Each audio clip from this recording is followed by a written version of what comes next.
अहम ब्रह्मास्मि भाग 69 हिंदी में आप सभी का मेरी चैनल में स्वागत है। अहम ब्रह्मास्मि यह पुस्तक श्री निसर्गदत्त महाराज और उनके शिष्यों के बीच हुए वार्तालाप की अंग्रेजी पुस्तक आई एम दैट का हिंदी अनुवादन है। अहम ब्रह्मास्मि अनुवादक करता है श्री विनय कुमार वैद्य जी। आज हमारा अध्याय है 75। शीर्षक है शांति और मौन में तुम्हारा विकास होता है। प्रश्नकर्ता, भारतीय परंपरा कहती है कि गुरु अपरिहार्यत आवश्यक है। वह किस हेतु अपरिहार्य होता है? बच्चे को देह प्रदान करने के लिए माता अपरिहार्य होती है, परंतु वह बच्चे को आत्मा नहीं प्रदान करती। उसकी भूमिका सीमित है। इस दृष्टि से देखें तो गुरु के विषय में क्या है?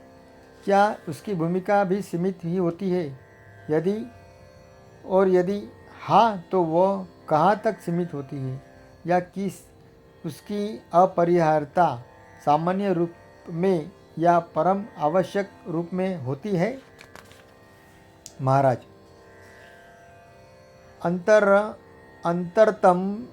अंतरतम में स्थित वह प्रकाश जो शांतिपूर्वक और शाश्वत रूप से हमारे हृदय में ज्योतित है, वास्तविक गुरु है। अन्य सब केवल हमारा मार्गदर्शन भर करते हैं।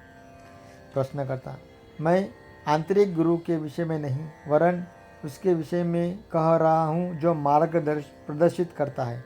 कुछ लोग ऐसा विश्वास करते हैं कि गुरु के बिना योग साधना में सफलता अप्राय है। वह सदैव उपयुक्त गुरु की खोज में लगे रहते हैं और एक गुरु से दूसरे गुरु की ओर जाते रहते हैं। ऐसे गुरु का कितना महत्व होता है? महाराज, वे अस्थायी है, कुछ काल हेतु हुआ करता है। जीवन के प्रत्येक क्षेत्र में तुम उन्हें पाते हो। किसी ज्ञान या निपुणता को पाने के लिए तुम्हें वे आवश्यक होते हैं। प्रश्नकर्ता, एक माँ भी बस एक ही जीवन के लिए होती है। अपने जन्म के समय हम उससे मिलते हैं और मृत्यु आने पर उससे बिछुड़ जाते हैं। वह सदा के लिए तो नहीं होती। महाराज, इसी प्रकार अस्थायी गुरु भी सदा के लिए नहीं हुआ करता। वह अपना लक्ष्य पूर्ण करके अगले गुरु को अपना स्थान प्रदान कर देता है। वह एक स्वाभाविक सी बात है, इसमें कोई दोष भी नहीं माना जा सकता। प्रश्नकर्ता, क्या हर प्रकार के ज्ञान या निपुणता हेतु एक पृथक गुरु आवश्यक होता है? इन विषयों में एक मात्र नियम यही हो सकता है कि बाह्य अनित्य है, अंतरतम नित्य और परिवर्तन रहित, यद्यपि प्रतीत और कार्य की दृष्टि से नित्य नवीन। प्रश्नकर्ता, आंतरिक तथा बाह्य गुरु के बीच क्या संबंध होता है? महाराज, बाह्य आंतरिक का प्रतिनिधित्व करता है और आंतरिक थोड़े समय के लिए बाह्य को स्वीकृत करता है। प्रश्नकर्ता, प्रयास किसके द्वारा होता है? महाराज, प्रयास तो निसंदेह शिष्य का ही होता है। बाह्य गुरु निर्देश देता है, आंतरिक शांति प्रदान करता है और दिए गए निर्देशों का सावधानी से प्रयोग शिष्य को करना होता है। शिष्य में यदि संकल्प, प्रज्ञा और ऊर्जा का अभाव हो तो बाह्य गुरु असहाय हो जाता है। आंतरिक गुरु अवसर प्रस्तुत करता है। मंद बुद्धि और अनुचित ध्येय संकट का कारण सिद्ध होते हैं और उससे उत्पन्न होने वाली संकटग्रस्तता शिष्य को जागरूक कर देती है। बुद्धिमान वही है जो किसी आघात के लगने तक प्रतीक्षा नहीं करता, क्योंकि आघात अपेक्षाकृत कठोर और अप्रत्याशित भी हो सकता है। प्रश्नकर्ता, क्या यह धमकी है? महाराज, नहीं, धमकी नहीं, चेतावनी है। आंतरिक गुरु अहिंसा के प्रति प्रतिबद्ध हो, यह आवश्यक नहीं। अनेक बार यह इतना अधिक हिंसक भी हो सकता है कि मूढ़ अथवा विकृत व्यक्तित्व का संहार करने पर ही उतारू हो जाए। जैसे जीवन और प्रसन्नता उसके कार्य करने का उपकरण मात्र है, वैसे ही व्यथा और मृत्यु भी उसके उपकरण ही होते हैं। यह केवल द्वैत के ही संदर्भ में है और अहिंसा एकत्व लाने का नियम है, यूनाइटिंग लॉ बन जाता है। प्रश्नकर्ता, क्या मनुष्य को अपनी ही आत्मा से भयभीत होना चाहिए? महाराज, भय की आवश्यकता नहीं, क्योंकि आत्मा का उद्देश्य ही कल्याण करना होता है, परंतु उस पर गंभीरतापूर्वक ध्यान तो अवश्य ही दे दिया जाना चाहिए। यह ध्यान और आज्ञाकारिता की अपेक्षा रखती है, और यदि इसे ध्यान न दिया जाए तो यह आग्रह करने से हटकर बाह्य करने का उत्तर आती है, और यह इसलिए कि अद्यपि यह प्रतीक्षा कर सकती है और उसकी अवज्ञा नहीं की जा सकती। कठिनाई आंतरिक या बाह्य गुरु के संबंध में नहीं है, गुरु तो सदा ही उपलब्ध है। परिपक्व शिष्य की कमी ही मूल समस्या है। यदि व्यक्ति तैयार न हो तो इस संबंध में क्या किया जा सकता है? प्रश्नकर्ता, तैयारी या राजी? महाराज, इन दोनों का एक ही तात्पर्य है। भारत में हम अधिकारी कहते हैं। इसका अर्थ सक्षम भी होता है और पात्र भी। प्रश्नकर्ता, क्या बाह्य गुरु दीक्षा प्रदान कर सकता है? महाराज, वह हर प्रकार की दीक्षा दे सकता है, परंतु वास्तविक दीक्षा अपने अंतर से ही उपलब्ध होनी चाहिए। प्रश्नकर्ता, परम दीक्षा कौन प्रदान करता है? महाराज, वह आत्म प्रदत्त होती है।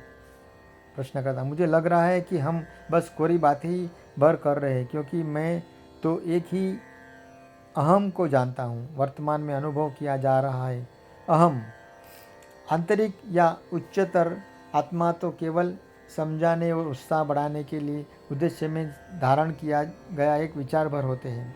हम इसकी बात इस प्रकार कर रहे हैं कि मानो यह सचमुच एक स्वतंत्र वस्तु हो। इसका ऐसा कोई स्वतंत्र अस्तित्व नहीं है। महाराज, बाह्य अहम और आंतरिक अहम दोनों कल्पित है। अपने एक मैं होने की ग्रंथि की चिकित्सा करने के लिए एक अन्य ग्रंथ उच्चतर में मैं की आवश्यकता पड़ती है। जैसे किसी कांटे को निकालने के लिए अन्य कांटा आवश्यक होता है, या किसी विष को काटने हेतु अन्य विष, सभी पुष्टिया हेतु निषेध में आवश्यक होता है, परंतु ऐसा केवल प्रारंभिक अवस्था में होता है। अगली अवस्था में इन दोनों ही से उठ जाना होता है। प्रश्नकर्ता, बाह्य गुरु इसलिए आवश्यक होता है कि मेरा ध्यान स्वयं की ओर खींचा जा सके और अपने आप के लिए शीघ्र ही कुछ किया जा सके। यह तो मैं समझ सकता हूँ। मैं यह भी समझता हूँ कि जब मुझे किसी प्रकार के गहन परिवर्तन होने की संभावना का प्रश्न सामने आता है तो वह उस बारे में कितना असहाय होता है। परंतु इस बीच आप सद्गुरु, आंतरिक गुरु के बारे में कहने लगते हैं, जो अनादि, अभिकारी, सत्ता का मूल, वरद हस्त युक्त एक सुनिश्चित लक्ष्य है। वह एक धारणा मात्र है या कि वास्तविकता है? महाराज, केवल वही एकमात्र वास्तविकता है। अन्य सब तो काल के मुख पर पड़ती हुई देह बुद्धि, बॉडी माइंड की छाया भर होता है। हाँ, छाया भी वास्तविकता से जुड़ी तो होती ही है, पर वह स्वयं वास्तविक नहीं होती। प्रश्नकर्ता, जिस एकमात्र वास्तविकता को मैं जानता हूँ वह मैं हूँ। सद्गुरु की सत्ता तभी तक है जब तक कि मैं उसके विषय में विचार करता हूँ। अपने से हटाकर उसे वास्तविकता प्रदान करने से मुझे क्या लाभ है? महाराज, तुम्हारी क्षति यही तुम्हारा लाभ है। जब छाया को छाया मात्रा की तरह जान और देख लिया जाता है तब तुम उसका अनुकरण करना बंद कर देते हो। तुम तब दूसरी दिशा में उन्मुख हो जाते हो और सूर्य को पता कर लेते हो, जो सारे समय तुम्हारे पेट के पीछे ही था। प्रश्नकर्ता, क्या आंतरिक गुरु शिक्षा भी प्रदान करता है? महाराज, वह तुम्हें यह अवस्था प्रदान करता है कि तुम वही शाश्वत, अविकारी, सत्य चैतन्य प्रीति हो और समस्त प्रतीतियों में और उनसे परे हो। प्रश्नकर्ता, आस्था पर्याप्त नहीं हुआ करती, उसकी सुनिश्चितता भी होना चाहिए। महाराज, बिल्कुल सही है, परंतु इस प्रसंग में सुनिश्चितता साहस का रूप ले लेती है। भय पूर्णतः मिट जाता है। निर्भय की यह अवस्था यद्यपि असंदिग्ध रूप से बिल्कुल नहीं ही होती है, फिर भी वह इतने गहरे रूप में इतनी निजी अनुभव होती है कि उसे इनकार नहीं किया जा सकता। यह अपने ही संतान के प्रति अपने प्रेम की तरह है। इस पर किसे संदेह हो सकता है? प्रश्नकर्ता, आध्यात्मिक प्रयत्नों में अपनी प्रगति के विषय में प्राय चर्चाएं होती है। आपकी दृष्टि इस विषय में क्या है? प्रगति किस रूप में होती है? महाराज, जब तुम प्रगति से परे हो जाते हो तब तुम्हें ज्ञात होता है कि प्रगति किसे कहते हैं। प्रश्नकर्ता, हमारी प्रगति कैसे हो सकेगी? महाराज, मौन प्रमुख घटक फैक्टर है।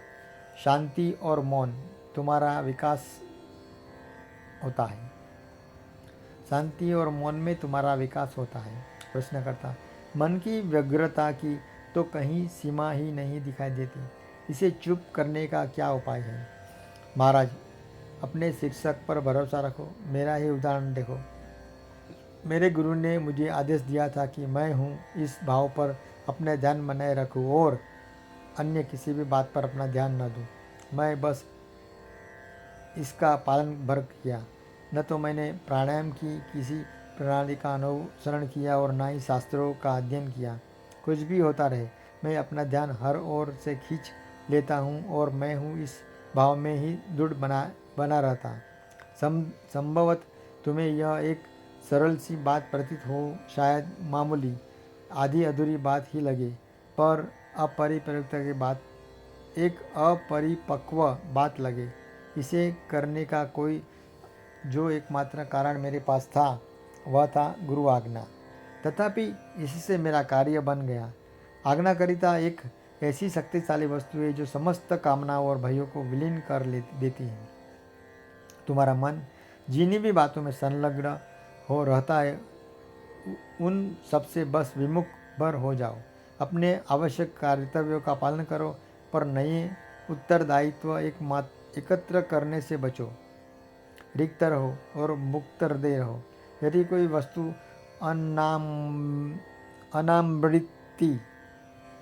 अनामंत्रित तुम्हारे पास आती है तो उसका प्रतिरोध मत करो।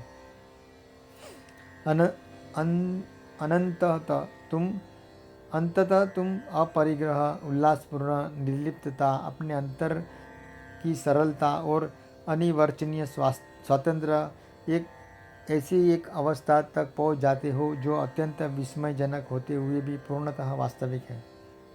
प्रश्नकर्ता, जब कोई सत्य शोधक तत्पर होकर योग साधना में लग जाता है तब क्या उसका गुरु उसे मार्गदर्शन और सहायता प्रदान करता है, या कि वह उससे उसकी अपनी क्षमता पर छोड़ देता है और परिणाम की प्रतीक्षा करता रहता है? महाराज, सब कुछ स्वमेव होता है। न तो वो साधक कुछ करता है, न गुरु घटनाएं यथाविधि घटती है। बाद में कर्तव्य भाव उत्पन्न होने पर उन्हें प्रशंसा या दोष प्रदान कर दिया जाता है। प्रश्नकर्ता, कितनी विचित्र बात है। कर्ता को कृत्य से पहले होना चाहिए। महाराज, वास्तविकता बिल्कुल विपरीत है। कृत्य एक तथ्य है जबकि कर्ता केवल एक धारणा मात्र होते। तुम्हारी भाषा से ही यह स्पष्ट हो रहा है कि जहाँ कृत्य एक सुनिश्चित वस्तु है वहीं कर्ता की स्थिति संशयास्पद रहती है। कृतत्व को यहाँ से हटाना और वहाँ आरोपित कर देना मनुष्य का एक खेल ही होता है। किसी भी घटना को होने में कारण बने रहे असंख्य घटकों को यदि ध्यान में रखा जाए तो यही स्वीकार करना पड़ेगा कि हर बात किसी भी अन्य बात होने के लिए उत्तरदायी होती है, फिर वे बातें परस्पर अत्यंत दूर क्यों ना हो। कर्तृत्व भाव में और मेरे के भ्रम से उत्पन्न कल्पित धारणा भर है। प्रश्नकर्ता, परंतु यह भ्रम कितना शक्तिशाली होता है? महाराज, हाँ, निश्चित ही यह शक्तिशाली होता है, क्योंकि इसके आधार के रूप में वास्तविकता ही अवस्थित होती है। प्रश्नकर्ता, इसमें वास्तविक क्या है? महाराज, विवेक पूर्वक देखते हुए और अवास्तविक का निरसन करते हुए इसका पता लगाओ। प्रश्नकर्ता, आध्यात्मिक साधना में अंतरात्मा की क्या भूमिका होती है? इसमें अभी तक ठीक से नहीं समझ पाया हूँ। पता करने वाला कौन है? यह बाह्य आत्मा है या अंतरात्मा? महाराज, प्रयास, आंतरिक, बाह्य आत्मा जैसे अनेक शब्द का तुमने आविष्कार कर लिया है और उन्हें वास्तविकता पर आरोपित करने की चेष्टा करते हो। बातें जैसी है वैसी ही हुआ करती है, परंतु उन्हें हम अपनी भाषा पर आधारित संरचना की रूपरेखा में रखना चाहते हैं, और यह अभ्यास ऐसा दृढ़ हो जाता है कि जिसे भी शब्द दिया जाना संभव नहीं हो पाता, उसे हम सत्यता प्रदान करने से ही इनकार कर देते हैं। हम यह देखना भी अस्वीकृत कर देते हैं कि शब्द ऐसे प्रतीत मात्र होते हैं जो केवल हमारी मान्यता के माध्यम से और पुनरावृत्तात्म अनुभव से ही परस्पर संबंधित होते हैं। प्रश्नकर्ता, आध्यात्मिक ग्रंथों का क्या महत्व है? महाराज, वे अज्ञान मिटाने में सहायता होते हैं। प्रारंभ में तो वे उपयोगी सिद्ध होते हैं, परंतु अंत में वे बाधा बन जाते हैं। उन्हें कब त्याग दिया जाना है, यह जान लेना महत्वपूर्ण है। प्रश्नकर्ता, आत्मा और सत्व को कौन सी वस्तु जोड़ती है? आत्मा और वैश्विक सौहार्द्य के मध्य क्या संबंध है? महाराज, वही संबंध है जो सूर्य और उसकी किरणों के बीच है। सौहार्द्य और सौंदर्य, सहृदयता और स्नेह में वास्तविकता की गतिविधि है। पदार्थ पर चैतन्य के भाव का अंकित होना है। तब अंधकार फैलता है, तब रज विचलन उत्पन्न करता है, सत्व सामंजस्य लाता है। सत्व के परिपक्व होते ही सारी इच्छाओं और भय की परिसमाप्ति हो जाती है। तब वास्तविक सत्ता हमारे मन में अपने शुद्ध रूप में प्रतिबिंबित होने लगती है। पदार्थ विमोचित हो जाता है और चैतन्य प्रकाशित हो उठता है। उन दोनों का एक ही तरह दर्शन हो जाता है।